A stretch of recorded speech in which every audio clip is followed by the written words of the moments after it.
hacer algunos comentarios sobre los papas, lo que han dicho recientemente en los últimos papas a partir del Concilio Vaticano II. Juan 23 dice que la Iglesia debe de inyectar el Evangelio en las venas del mundo.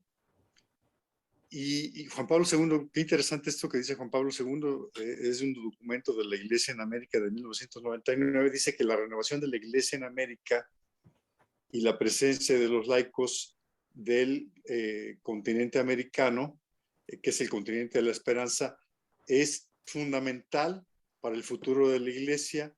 Es un compromiso tremendo, ¿no? Y el Papa Francisco, que habla en Fratelli Tutti sobre la amistad social y la importancia de la eficacia, es decir, de utilizar la ciencia, la técnica, para llevar entonces en esta iglesia del siglo XXI, llevarla a resultados efectivos, utilizando todas las herramientas que utilizamos en los negocios, todas las herramientas que se utilizan en la política y en la ciencia para llevarnos en ese sentido, ¿no? Y en una acción desde abajo, es decir, no desde los poderes, sino desde abajo, desde la familia, desde la escuela y por supuesto la empresa, que es el tema que estamos hablando el día de hoy, y generar políticas sociales con los pobres y no hacia los pobres. Esto en el caso de México y de Latinoamérica en general, pues es muy común y es un problema muy grave porque el problema de este asistencialismo, que sea cristiano o no cristiano, lo que causa es que las personas con menores recursos se conviertan en dependientes de otros más en la sociedad, de los que tienen más autoridad, de los que tienen más recursos económicos. Y es gravísimo. Uno de los programas que hicimos, si alguien lo quiere ver, se llama Ayudar a reducir la pobreza.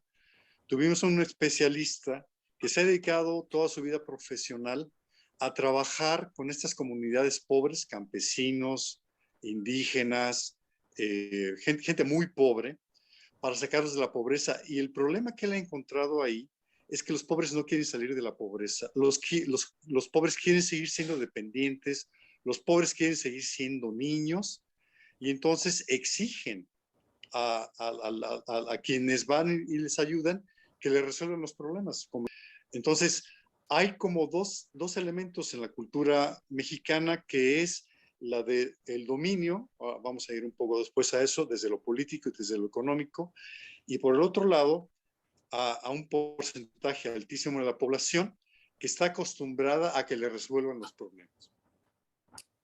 Cuando hablamos de cómo podemos lograr avanzar en la civilización del amor, pues hablamos de la iglesia, por supuesto, las parroquias, los movimientos eclesiales, hablamos de los barrios, de los apostolados hacia grupos vulnerables, hablamos de la familia, por supuesto, y hablamos también de la escuela católica, ¿no? Pero hay dos comunidades que son complicadas. Una, por supuesto, la política, y todos estamos muy preocupados por la situación política de nuestro país y cómo los católicos no hay muchos que le entren, y lamentablemente pues los que le entraron hay muchos que pues han olvidado de los principios de la doctrina social de la Iglesia. Estoy hablando específicamente del PAN, ¿no? Que en sus orígenes nació en base a los principios de la doctrina y que ha habido un abandono para hacerse un partido pragmático. Pero la otra parte es la empresa, que la empresa es clave para el bien común, como dice el título de la reunión de hoy. ¿Y por qué es clave para el bien común? Bueno, en ese video de la sesión anterior decíamos que Michael Porter, que es el gurú de la estrategia de la Universidad de Harvard, que inventó este modelo de competitividad de las empresas y luego competitividad de las naciones, él más recientemente dice que 80% de los recursos financieros lo tienen las empresas. Los gobiernos tienen 15 y las asociaciones tienen 5. Pero además, las empresas las hacen con capital humano y también tienen recursos materiales y tecnológicos, Y se trata de una comunidad estable, ya definida, con recursos, con capital, con recursos financieros, con recursos tecnológicos, con instalaciones, dependiendo del tipo de empresa que sea, y con un grupo de personas que participan en esa comunidad, de todos los colaboradores, todos los empleados, unidas por un fin común.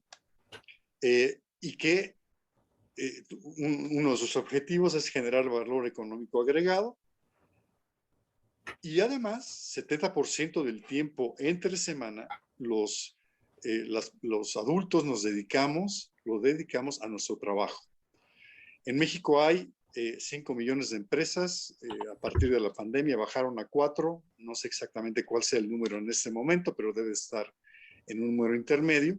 Y además la población económicamente activa es de casi 57 millones de personas. Es decir, lo que tenemos en la empresa son organizaciones estructuradas con recursos que tienen utilidades y que en la que trabajamos muchísimas personas en nuestro país. De tal manera que si la empresa se aprovecha, se utiliza como un medio de apostolado, es decir, que no vemos a la empresa como una institución ajena a la doctrina social de la Iglesia, ajena a la generación de bien común, sino que la incluimos en estas comunidades que he comentado. Entonces tenemos recursos financieros, recursos humanos, recursos tecnológicos, y a partir de ver a la empresa como una comunidad en la que se aplica la doctrina social de la Iglesia, podemos además llegar a generar mejores empresas, más exitosas, con mejores empleados. Vamos a ir eso más adelante. Ahora, comentábamos en la primera reunión sobre el bien común y el mal común, ¿no? Y decíamos que el bien común, basado en la solidaridad, la participación, la subsidiariedad y el destino universal de los bienes, lleva a la confianza, lleva a la unidad, lleva a la paz y lleva al desarrollo. El mal común, por su lado, lleva al egoísmo, a la apatía, a la concentración de bienes y el asistencialismo.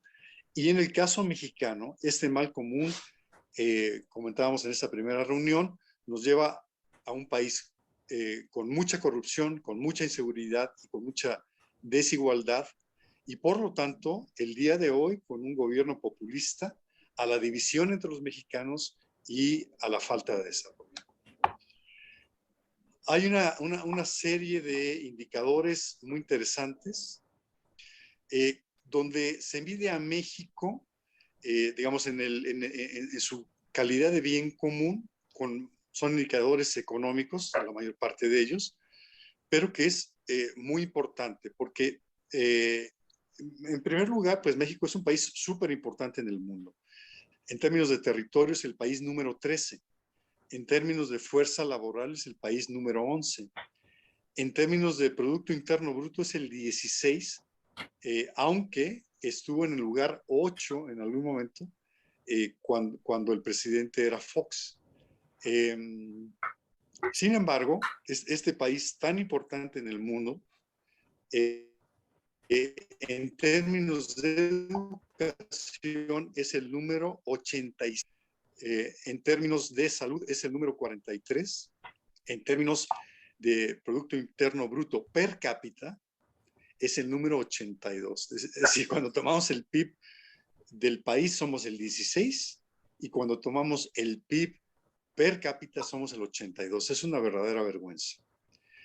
Y hay un indicador muy interesante de la ONU que considera, se llama el Índice de Desarrollo Humano, que considera el tema de salud, el tema de ingreso personal y el tema de educación, y lo integra en uno solo. Ahí somos el número 75. Otros países latinoamericanos están en el siguiente nivel, el rango: Chile 43, Argentina 46, Uruguay 55, Panamá 57, Costa Rica 62 y, como dije, México 75. Es increíble, ¿no? Somos un país que deberíamos de ser mucho más poderosos en territorio, en recursos naturales, en costas, etcétera, y sin embargo estamos debajo de todos estos países. Y hay otro indicador que es muy interesante, que es el índice de confianza. Y en el índice de confianza estamos en el lugar 40. La confianza es muy importante porque el nivel de confianza determina el desarrollo de los países. Y vemos cuáles son los países con más desarrollo. Son los países nórdicos en primer lugar. Después está China, es curioso que esté China, y después están otros países europeos y Estados Unidos. Está también incluido Corea y Japón en este número. ¿Cómo se mide esta confianza a las personas de un país? Se les pregunta si confían o no confían en los demás, en sus conciudadanos. Y en el caso de los nórdicos están como en el 80%, en el caso de China están en el 60%, en el caso de los países europeos, Japón, el 45% y el 30%. Y después vienen los países latinoamericanos, y hay aquí una cosa muy triste porque México estaba en los 90 estaba en el 30% y el día de hoy está en el 13%. Es un desastre, con países pues con muchos problemas, africanos, asiáticos, pobres. Cerca de nosotros están otros países latinoamericanos como Brasil y Chile. Es curioso que Chile, que es un país que ha avanzado mucho en lo económico, esté en el mismo lugar que México, en el 13%. Y ahora, como todos sabemos, pues resulta que hay un gobierno socialista en Chile, lo cual indica, y me voy a otro gráfico, un problema tremendo, porque hay una correlación, un gráfico que correlaciona este nivel de confianza con el ingreso per cápita de cada país.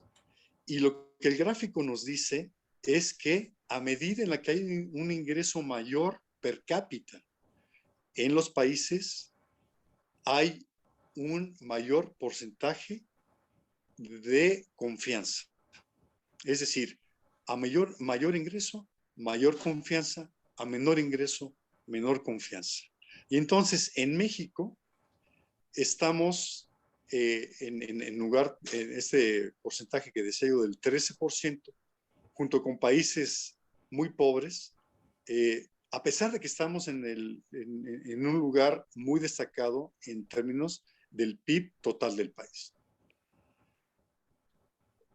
¿Cuál es el problema de la desconfianza? Bueno, el problema de la desconfianza es que no hay compromiso. Esta es una estadística del porcentaje de empleados comprometidos con su empresa y no comprometidos. A nivel mundial, hay comprometidos en este momento más o menos el 20% de los empleados y el 80% no comprometidos. Estados Unidos anda por ahí del 25-30%. Y en el caso de México, nuestra estimación con las empresas con las que hemos trabajado es que es más o menos un 10% de comprometidos y un 90% de no comprometidos. Esto es gravísimo porque entonces hay una relación entre los ingresos bajos con la confianza con el nivel de compromiso y el nivel de compromiso con el desarrollo de las empresas, el desarrollo de las personas y con la productividad de los países. Chile es un país que en los 80s por ahí tenía un 20% menos de productividad que México y hoy está un 20% por encima. Pero no solamente eso, sino que eso causa, como lo vimos en alguna de las sesiones, un problema de pobreza enorme. 67 millones de pobres en el país, 1% de los mexicanos dueños del 50% de la riqueza. Y entonces esto tiene un efecto que está más ligado con un país que en teoría es católico, pero que no lo es en la práctica, y en el que en el año 1950, 98% de los mexicanos eran católicos, y hoy estamos en el 78%. Una pérdida tremenda. Pero no solo eso, sino que además 9 de cada 10 católicos no es practicante. Eso significa que menos del 8% de los católicos asiste a misa los domingos, solamente asistir a misa los domingos. Y esto es tremendo, porque entonces parece ser, ¿no? No hay un estudio que correlacione, pero parece ser que un país como México, que a partir de la colonia fue un país protector de los indígenas y que nació como un país católico, pero en el que a los indígenas se les trató como menores de edad y no se les dio la oportunidad de participar en la economía, de ser empresarios, de participar en los gobiernos. El problema es que desde entonces hemos tenido estos porcentajes altísimos de mexicanos que son menores de edad y que, como decía yo, estiran la mano para recibir cosas. Es muy grave porque, bueno, les pedía yo que se podían ver el programa de la Virgen de Guadalupe de hace unas semanas, y quien lo haya visto, pues recordará, pues primero que nada, que cuando llega la Virgen de Guadalupe en 1531, han pasado 10 años de la conquista y los frailes no han logrado conversiones importantes entre los indígenas. Fray Juan de Zumárraga incluso dice en algún momento que la única forma de que México, la Nueva España, los pueblos indígenas se transforme y se convierta al catolicismo es si el mismo Dios viene a nuestro país. Y bueno, y eso sucedió, porque con la aparición de la Virgen, lo que sucede es que efectivamente Dios en el vientre de su madre viene a México. Y esto es muy importante, porque en ese momento es cuando empiezan las conversiones de cientos de miles y es cuando México se convierte en un país católico. Cuando en las apariciones de la Virgen hay dos temas muy importantes. La primera aparición el 9 de diciembre, donde la Virgen dice que ella es la perfecta, siempre Virgen María, Virgen Madre del verdaderísimo Dios por quien se vive. Esto les estaba hablando no solamente en su idioma, en cuanto que le estaba diciendo a Juan Diego en náhuatl, sino que se estaba refiriendo a un dios de los aztecas que se llama Ometeotl. Ometeotl es el dios, el creador de las personas, el dueño de la cercanía y de la inmediación, el dueño del cielo, el dueño de la tierra. Eso mismo dice la Virgen. ¿Quién es este Dios? Es el Dios verdadero, el jefe de todos, el que domina a todos los demás dioses, el más poderoso. Y entonces la Virgen, una vez que los indígenas entienden que en su vientre, debajo del cinto, trae a Ometeotl, le dice a Juan Diego: mucho quiero que me levanten una casita sagrada para entregar todo mi amor. Yo me honro en ser su madre de todos los que vivís en esta tierra, de todas las demás variadas estirpes de hombres. Es muy extraño que la Virgen hable de todas las estirpes de hombres, porque en México, pues por supuesto estaban los americanos indígenas, por supuesto había algunos españoles, habría algunos esclavos negros, pero no había de ningún otro lugar. Y sin embargo, la Virgen se refiere a todas las estirpes de hombres. Entonces, si la Virgen está pidiendo que le pongan una capillita, una iglesia, una basílica después. ¿Por qué se refiere a todas las estirpes de hombre? Y eso significa que la Virgen no está hablando únicamente del momento en el que se está apareciendo, sino del momento en el que ella aparece y se queda en México, como se quedó Jesús en la sábana santa. Se queda la Virgen impresa, nos deja su retrato y se queda a vivir en México. Pero esa madre de los mexicanos no solamente es de los mexicanos, no solamente es de los latinoamericanos, no solamente es de los americanos, sino que es de todas las estirpes de hombres.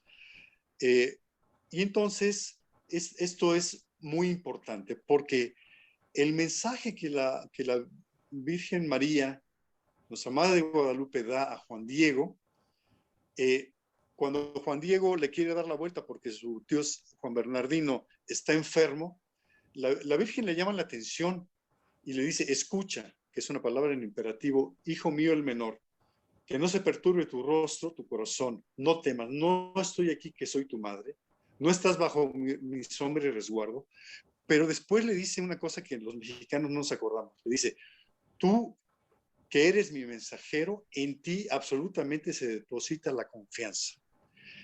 Cuando ella le dice, ve con el obispo, el más importante de México, ¿no? El personaje más importante de México, tú indígena, analfabeta, pobre, viejo, tú vas a ir y al más importante de México le vas a dar un mensaje.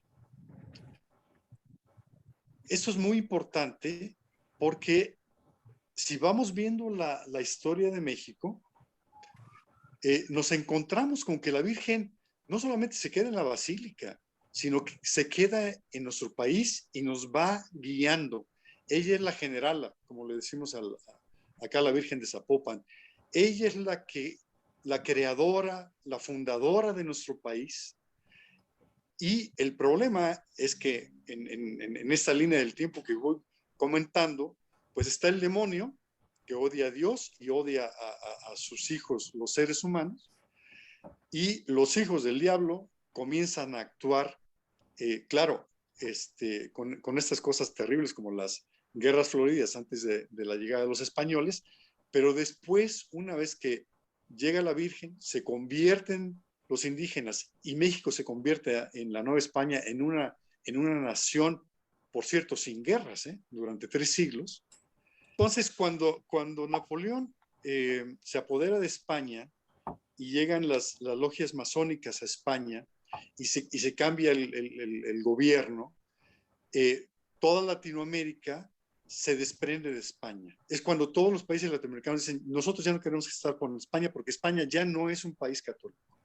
Y en el caso de México, pues esto sucede cuando Iturbide termina en 1821 con la Guerra de Independencia y entra el ejército trigarante a la Ciudad de México y se genera la bandera mexicana. Verde, blanco y rojo, con 3 significados. El verde de independencia, el blanco de religión y el rojo de unión. Unión de todos los mexicanos, porque se acuerdan que Hidalgo empezó a matar a los españoles y Iturbide no estaba de acuerdo con eso. Todos los que estuvieran en el país deberían de estar unidos a través de la religión. Y aquí se sigue manteniendo la importancia de la Virgen de Guadalupe. Pero después llegan pues, los gobiernos liberales, los gobiernos masónicos, y ahí piensen de todos, Juárez, después los gobiernos durante la Revolución, o sea, todo el siglo XIX, perdón, XIX, los gobiernos revolucionarios, y entonces, pues México se mete en problemas muy graves. Un poquito antes de la guerra de Cristera, en 1925, a partir de la Primera Guerra Mundial, el Papa está muy, muy preocupado Y entonces se da esta encíclica Quas Primas del Papa Pío XI sobre la paz de Cristo y el reino de Cristo. Es decir, hemos perdido, la civilización cristiana ha perdido la parte de los gobiernos y hay que recuperarla. Ese es el objetivo del Papa. Y después, pues siguen los gobiernos terribles, por supuesto el gobierno de Calles, y después, bueno, aquí puse algunos personajes poco agradables, Cárdenas, Echeverría, Salinas, pero con Calles en específico, pues se da la persecución religiosa de 1926 a 1929, y entonces es muy curioso porque si primero viene esa declaración de Cristo Rey del Universo a través de esta encíclica Quas Primas por Pío XI, después Pío XII, en 1945, un mes después de que termina la Segunda Guerra Mundial, él decreta que la Virgen de Guadalupe es reina de México y emperatriz de América.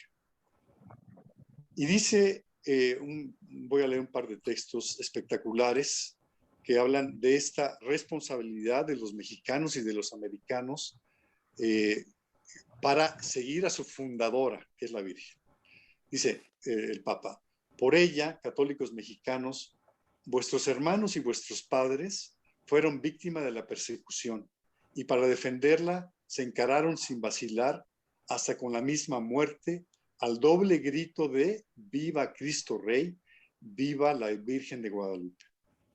Y más adelante dice el Papa, a vosotros toca, a vosotros y a todos los católicos americanos, seguir firmes en vuestro puesto, conscientes de vuestros derechos, con la frente siempre alta ante los enemigos de hoy y de siempre, los que no quieren a María porque no quieren a Jesús, los que querrían arrinconar o ignorar a Jesús, arrebatando así a María el más preciado de sus títulos.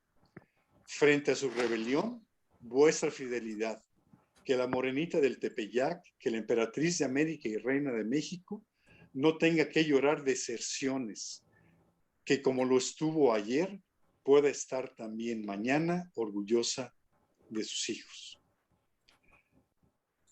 México para ese momento, pues ya terminó la primera cristiada, la segunda ya asesinaron a un montón de excristeros y estamos en la época de estos gobiernos priistas, unos más y otros menos, pero todos anticristianos. ¿Qué significa esto?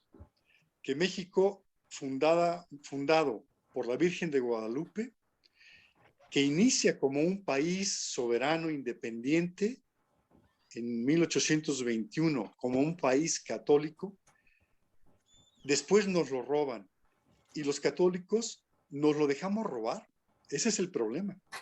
Nos lo dejamos robar y entonces estos gobiernos masónicos se instalan y pues se apoderan y vienen guerras y viene pobreza y viene corrupción y viene todo lo que hemos comentado. En el año de 2000 a 2012, pues tenemos estos gobiernos panistas que tienen cosas mejores, pero que no rompen el sistema, que no lo modifican. Y entonces, claro, viene posteriormente el regreso con Peña Nieto de 2012 a 2018, y bueno, toda esta tragedia que hemos vivido, y entonces viene otro priista, aunque se llame diferente el partido, a partir de 2018, que es el presidente actual, y que además es un populista. Y entonces nos encontramos en esta circunstancia del mundo de la cuarta revolución industrial, del nihilismo, de la posverdad, de la pérdida en México pues 90% de los católicos. Y nos encontramos con un país que está en riesgo, con un gobierno con elementos dictatoriales, con unos abuelos o bisabuelos que supieron luchar por la patria. Y hoy en día estamos en una situación gravísima. Y claro, eso nos podría llevar a una gran decepción, a una desesperanza, pero no debe de ser así, debe ser al contrario. Si la generala, si la Virgen de Guadalupe es la fundadora, ella no nos ha dejado solos y no nos va a dejar solos. Lo importante es que nosotros no la dejemos solos a ella. Y entonces, este fenómeno que no solamente es mexicano en términos de la pérdida y la reducción de la Iglesia Católica, nos lleva a que los papas, los comentarios que fui haciendo, cómo nos van indicando el camino, cómo van leyendo los signos de los tiempos y nos invitan a regresar y a salir a la calle y a reconquistar las sociedades y el mundo para Cristo. Viene el Papa Francisco y nos propone una estrategia. Por ahí está este tema del gobierno mundial y del plan que tienen para dominar al mundo. Y la pregunta es, ¿dónde está el plan de los católicos para dominar al mundo? Porque el mundo es de Cristo Rey y el mundo es de María Reina. ¿Dónde está nuestro plan? Bueno, los papas nos han ido diciendo, pero el plan nos lo da, finalmente un plan, digamos, más estructurado, nos lo da el Papa Francisco a través del sínodo de sinodalidad con 3 elementos: comunión, participación y misión. Hay un programa, por cierto, que hicimos al respecto. ¿Y cuál es la misión que tenemos los católicos? La evangelización, conquistar a todo hombre de cualquier lugar del mundo para Cristo. Pero esta conquista no es una conquista individual, sino que es una conquista comunional. Es decir, este catolicismo individualista en el que hemos caído, donde yo soy un buen católico porque cumplo con mis deberes de católico, voy a misa, rezo el rosario, asisto a mi apostolado, etcétera, etcétera, pero y bueno, y con mi familia, pero donde ese catolicismo no se ve allá afuera en la sociedad, no se ve en lo social, no se ve en lo político y no se ve en la empresa, nos hemos hecho individualistas, un catolicismo individualista, pero para rescatar a nuestro país se requiere de un catolicismo comunional. Y dice el Papa, que es el significado de la palabra sínodo, caminar juntos en la misma dirección, como lo hicieron los apóstoles y como lo hicieron los discípulos después de la muerte de Jesús. Caminaron en un mismo sentido y terminaron conquistando a Roma, al Imperio Romano, al más fuerte, al que dominaba todo. Lo hicieron primero pues los apóstoles, pero todos los demás, y transformaron al mundo y convirtieron a Occidente en una región o en varias regiones en las que el cristianismo y los valores cristianos, a pesar de todas estas cosas, siguen teniendo algún nivel de validez. Y dice el Papa, en este sínodo de sinodalidad, que hay 3 oportunidades, 3 cosas por hacer. La primera es encaminarnos estructuralmente hacia una iglesia sinodal en la que todos se sientan en casa y puedan participar.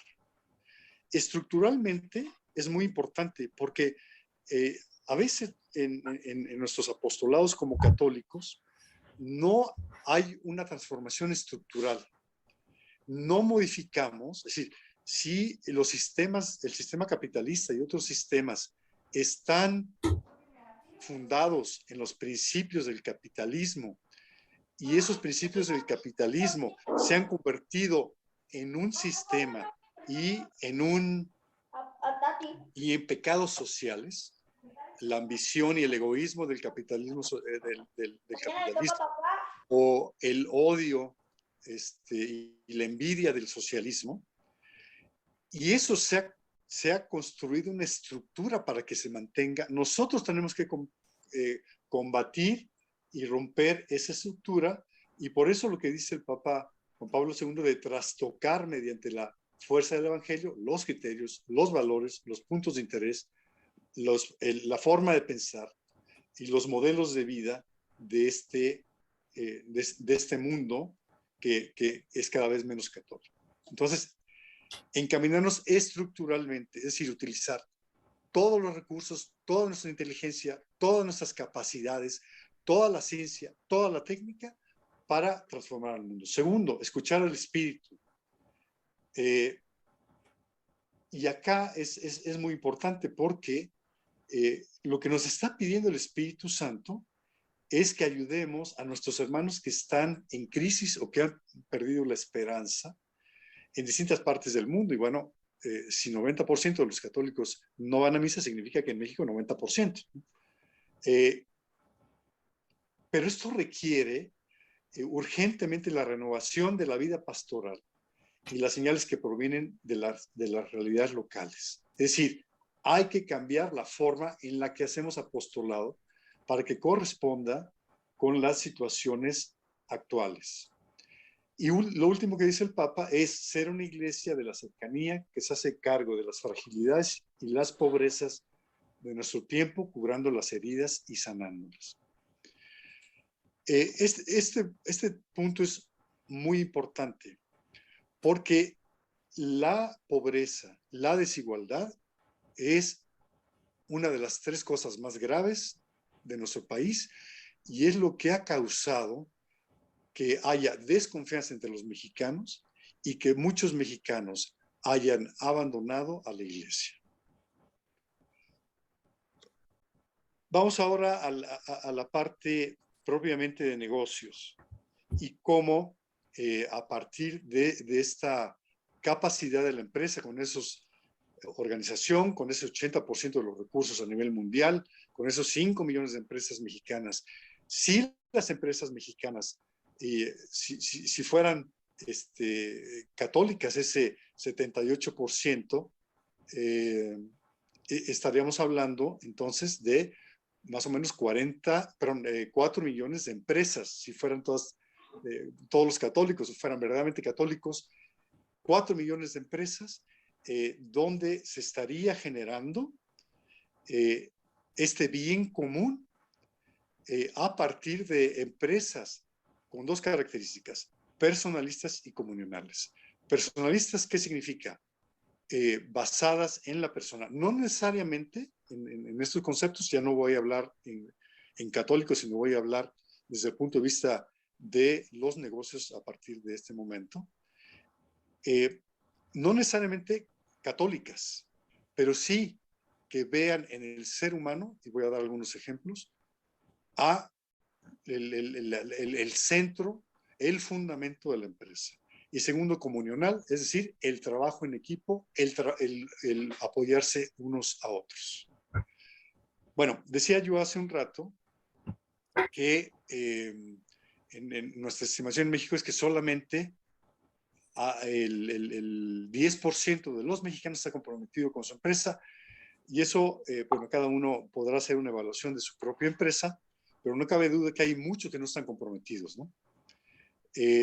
Pero ¿cómo es que hay entonces empresas en el mundo que tienen 96, 97, 98% de empleados comprometidos? Es decir, empresas que tienen solamente un 3, 4, 5% de rotación de personal. Y el motivo es que casi el 70% del compromiso ligado, como decía yo, a la confianza, del compromiso de los empleados dependen del líder. El líder es responsable, o el gerente es responsable de 67% del compromiso de sus subalternos. Esto lo dicen los especialistas. Entonces, en las empresas en las que casi el 100% están comprometidos, significa que el líder realiza una función espectacular, y en las empresas en donde no, significa que el líder hace una función pobre. Ahora, estas empresas en las que tienen porcentajes altísimos de empleados comprometidos, esos son varios estudios de distintas industrias.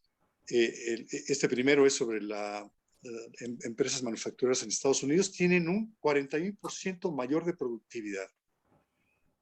Utilidad de operación en empresas de la industria del vestido, 65% mayor utilidad. Y otro estudio sobre rotación de personal en general, en todas las industrias, 79% menor rotación de personal. ¿Qué pasaría si en México convenciéramos a nuestros compatriotas empresarios y dijeran, oye, yo sí quiero tener 41% mayor productividad, 65% mayor utilidad de operación y 79% menor de rotación de personal? Dime qué tengo que hacer y lo hago. Bueno, eso transformaría a nuestro país.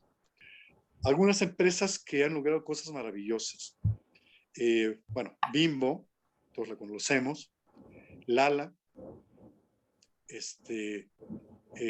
Chick-fil-A, que es una empresa americana, que es una empresa cristiana no católica.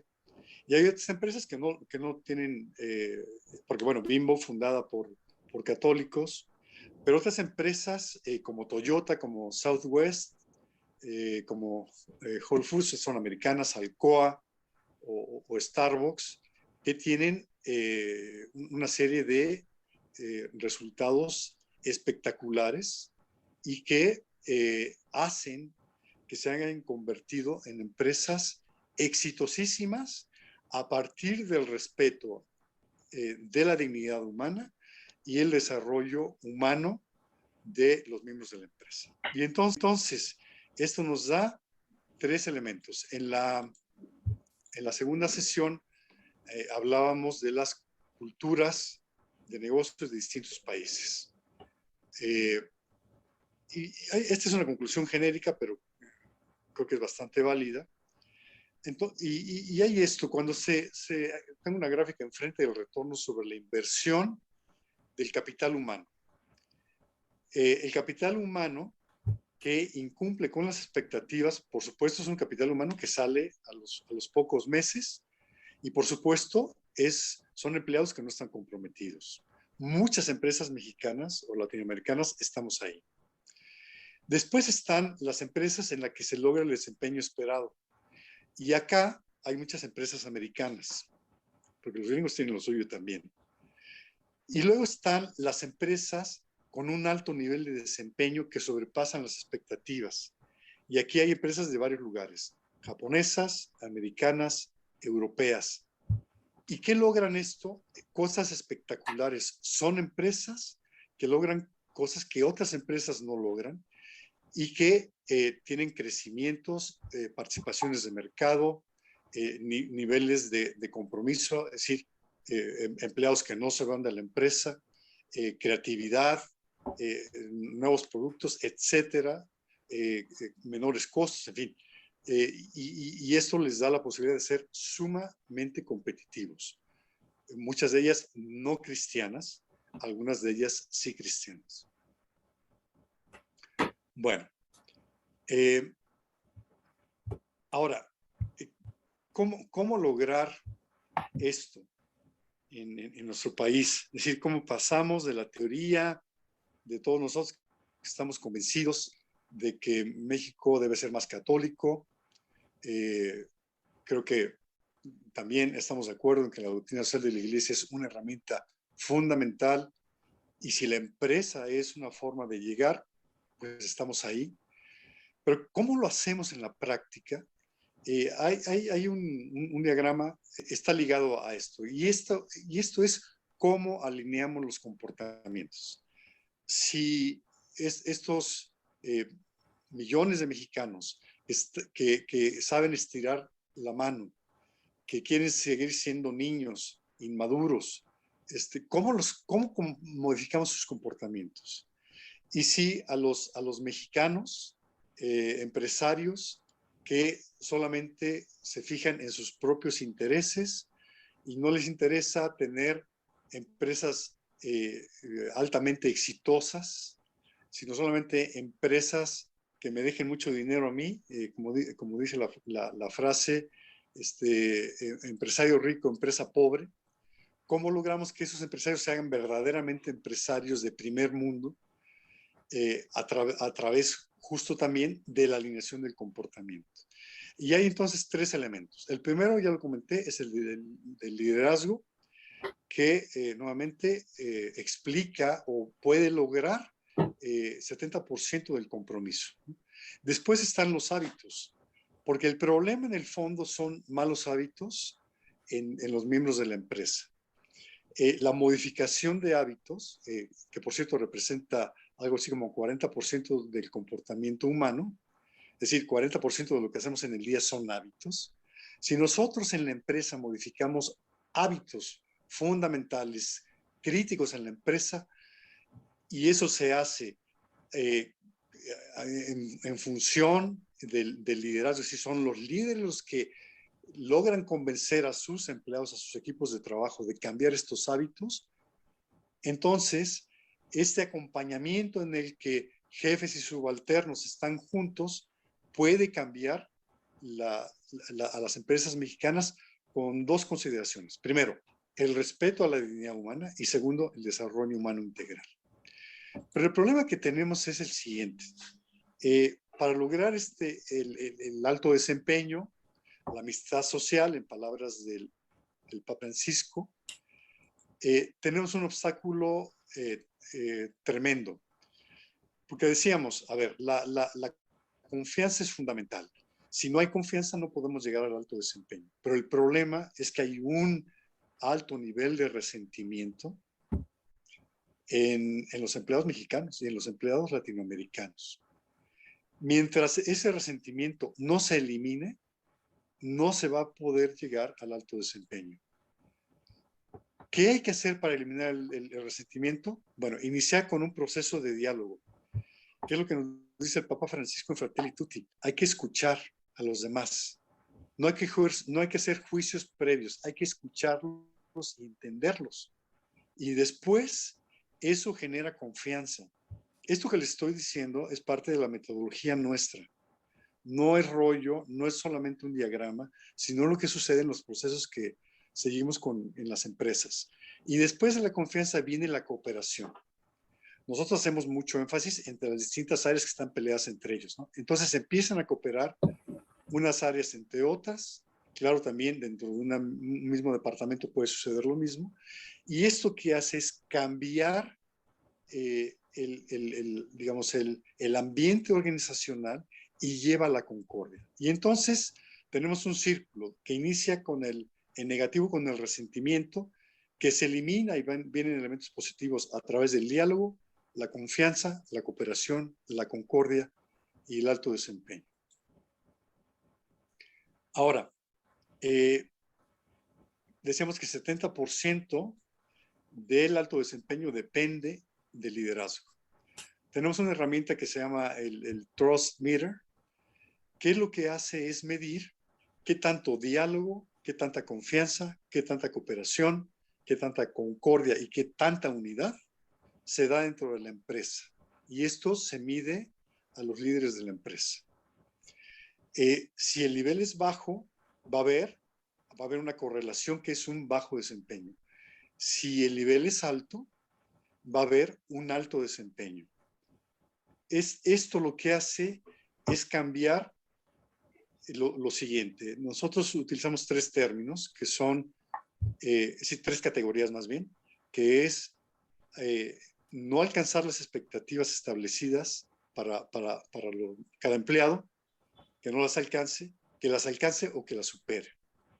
Y lo que hemos encontrado es que cuando trabajamos con las empresas, el porcentaje de no alcance de las expectativas es una tercera parte, entre 30 y 35% de los empleados, no alcanza las expectativas. Después viene más o menos la mitad, entre 40 y 50, que las alcanzan, y solamente un 5 a 10% que las superan. Si nosotros, a través del liderazgo, a través de los hábitos y a través del desarrollo humano, logramos la confianza y finalmente este alto desempeño, lo que va a pasar es que los que no alcanzan se van a hacer chiquititos, 5 o 10%, los que alcanzan se van a hacer a lo mejor un 30%, y un 30, un 40%, y los que superan estarán entonces por ahí del 50%. Y eso va a transformar a la empresa. Pero eso se puede también establecer a través de esa falta de desempeño, cómo daña el desempeño corporativo. Y en ese desempeño corporativo entonces lo podríamos medir a través de las ventas perdidas. Y hemos encontrado que con las empresas que hemos trabajado, que hay entre 30 y 40% de potencial de ventas perdido por un desempeño bajo entre los miembros de la empresa.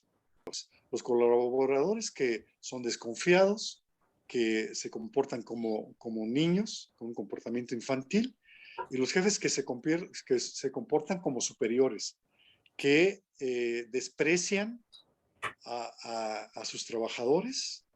Y acordémonos otra vez, en un país católico, que despreciar a un trabajador significa despreciar a un hermano católico, a un hijo de Dios. Y entonces estos dos elementos hacen que la cultura organizacional sea un desastre. Es una cultura organizacional vertical, donde hay empleados que ni siquiera se atreven a ver a los ojos a sus jefes, ¿no? O a los dueños. Entonces, otro elemento fundamental que está ligado a lo que acabo de decir antes es generar una compañía que está enfocada a la persona. Pero para que eso suceda se requiere una cultura organizacional horizontal, en donde al centro está el director general, después vienen los directores o gerentes de área, después vienen los gerentes, supervisores, etcétera, hasta la última persona. ¿Esto qué diferencia hace? Donde todos nos tratamos como iguales, donde cada uno es un experto en su trabajo. La señora de la cocina, bueno, en empresas que tienen comedor, es mejor que el director general cuando se trata de cocinar. El director general tiene otros talentos, otros atributos, otras responsabilidades, pero ella es mejor. La señora que barre, que limpia, es mejor que el director general en eso. El operario en la planta es mejor que el director general en eso. Entonces, ¿por qué una empresa vertical? ¿Por qué no una empresa horizontal? Claro, el director general es el responsable de coordinarlos a todos, pero eso no significa que sea superior a los demás. Bueno, después viene esto que les hablaba yo del nivel de desempeño. El nivel de desempeño está basado en dos variables: la aptitud y la actitud. La aptitud, que es el que tiene competencias, aptitud con P, competencias insuficientes, competencias adecuadas o competencias superiores. Y la actitud, que tiene comportamientos desalineados o comportamientos alineados. Entonces, cuando hay una aptitud con competencias insuficientes y una actitud de comportamientos desalineados, la empresa es un desastre. Hemos encontrado en las empresas mexicanas que este 35% que les comentaba. Después, cuando los miembros de la empresa tienen una aptitud adecuada y una actitud más cercana, más alineada con lo que la empresa necesita en cuanto a comportamientos, entonces viene ese cumplimiento de expectativas. Y cuando la empresa tiene los miembros de la empresa tienen competencias superiores y comportamiento alineado, entonces estamos hablando de una empresa de alto desempeño. En el primer caso, cuando hay un bajo desempeño, el empleado es visto como un gasto. Cuando hay un desempeño alto, el empleado está visto como un capital o como una ventaja competitiva. Bueno, toda empresa está metida en un ambiente social, situación política, cultural, tecnológica, económica. Hoy estamos pues todavía con condiciones muy difíciles en este sentido por la pandemia. Y luego está metido en una industria de proveedores, nuevos participantes, productos sustitutos, clientes y competidores.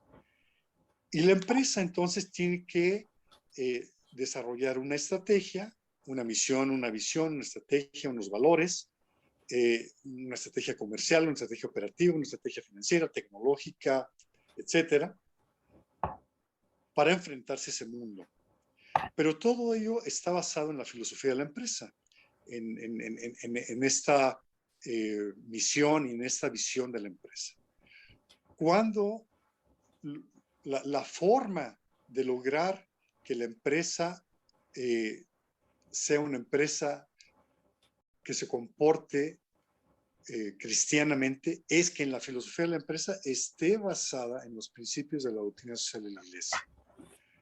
Y entonces lo que tenemos es lo siguiente: esta empresa de inspiración cristiana, no importa que nunca se hable de nada religioso, no se trata de eso, sino se trata de cómo se comporta, está formada por tres grupos: por los propietarios y sus familias, por los gerentes y sus familias, y por los empleados y sus familias.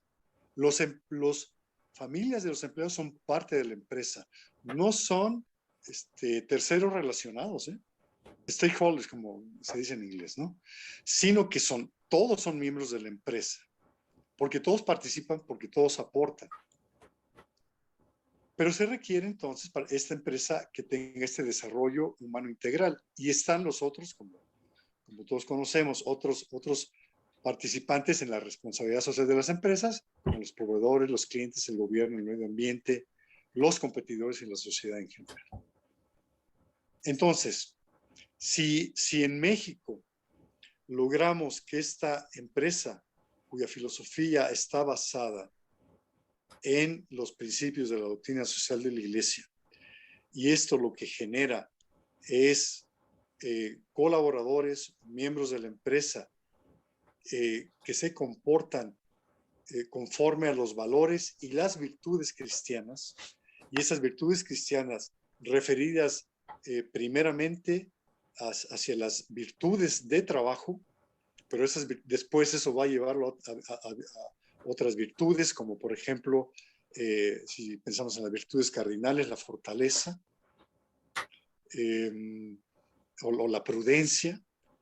Entonces, eso va a llevar a mejores seres humanos, a seres humanos más virtuosos dentro de la empresa, vayan a misa o no vayan a misa, se hable de que los dueños son católicos o no son católicos, va a generar mejores personas. Y esas personas más virtuosas es lo que nosotros en cristiano le llamamos santidad. Entre más virtudes tengamos, más santos nos hacemos, porque más nos parecemos a Dios.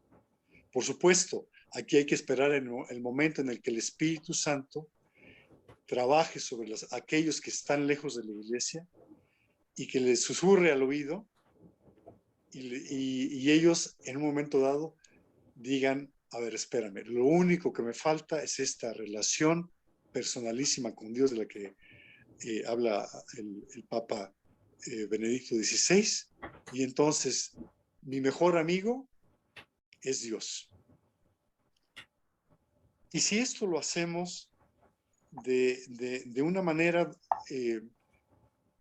que se vaya comunicando a más y más y más empresas en nuestro país, pues entonces tendremos una sociedad, y pensemos en los números que ustedes quieran: 1,000 personas, 5,000 personas, 10,000, 50,000, 100,000, etcétera, etcétera, etcétera, que trabajan en empresas donde se respeta su dignidad, donde se desarrollan mejor y por lo tanto son más virtuosos, donde la empresa es más exitosa y donde los miembros de la empresa entonces tienen la posibilidad de tener una relación personal con Dios y de regresar ese 90% a la iglesia, y entonces influenciar como México, país construido, creado por la Virgen de Guadalupe, generar esto mismo en otros países latinoamericanos y en Estados Unidos, que es el imperio romano del día de hoy, y que eso